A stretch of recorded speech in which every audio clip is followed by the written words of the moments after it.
왜 오늘 우리의 가정이 세상 사람들의 가정과 별반 다를 바가 없을까요? 왜 오늘 우리의 가정에 믿음의 계승이 이루어지지 못할까요?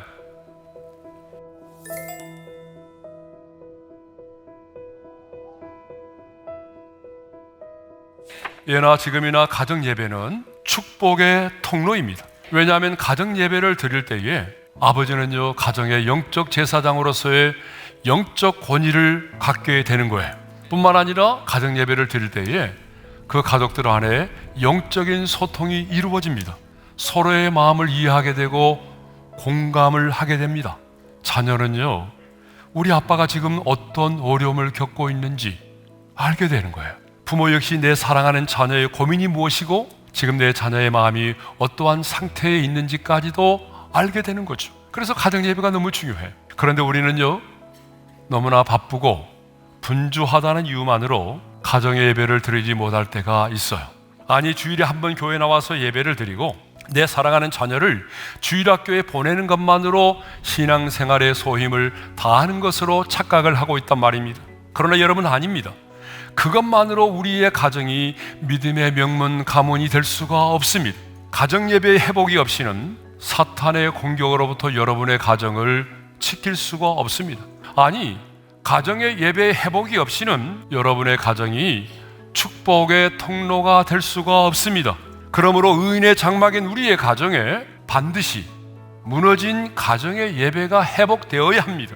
우리가 읽은 이 본문의 시편의 저자는 지금 원수들에 의해서 겹겹이 둘러싸여 있는 그러한 상황 속에서도 하나님을 찬양했다라고 말하고 있어요.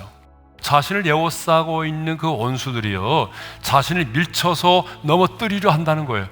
무슨 말이죠? 자신을 죽이려고 한다는 거 아니에요. 그럼에도 불구하고 이렇게 고백하잖아요. 여호와는 나의 능력과 찬송이시요 또 나의 구원이 되셨도다. 여러분의 가정이 힘들고 어려운 문제가 생겼어요? 겹겹이 둘러싸여 있어요? 여러분, 그럴 때는 우리가 어떻게 해야 되죠?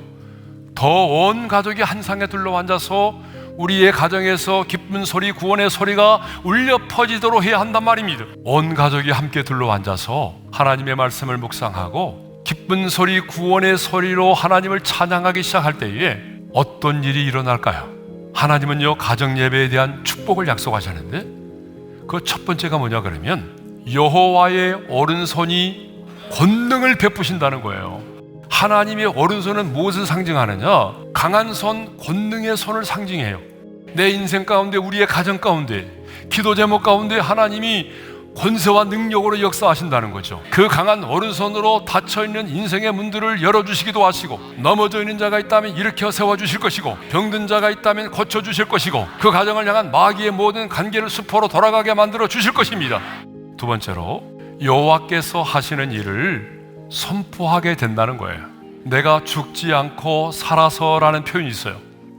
내가 지금 죽음의 문턱까지 와 있지만, 내가 지금 역경과 어려움 가운데 있지만, 내가 지금 나의 원수들에 의해서 겹겹이 둘러싸여 있지만, 그럼에도 불구하고 내가 죽지 않고 살아서 하나님께서 내 인생 가운데, 하나님께서 내 가정 가운데 행하시는 그 놀라운 일들을 선포하겠다는 것입니다.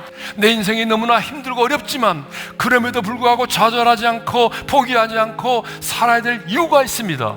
그것은 하나님께서 내 인생 가운데 행하신 일들을 선포하기 위해서라는 거예요. 무너진 여러분의 가정의 예배를 회복해야 합니다. 가정의 예배가 회복되어 기쁨의 소리, 구원의 소리가 울려 퍼질 때에 우리의 가정을 넘어뜨리려는 마귀의 간계는 수포로 돌아갈 것입니다. 그리고 하나님께서 그 강한 오른손으로 권능을 행하시는 것을 우리는 보게 될 것입니다. 그리고 우리는 고난 가운데 죽지 않고 하나님께서 지금 내 인생 가운데 우리의 가정에 행하신 일들을 많은 사람들에게 선포하게 될 것입니다.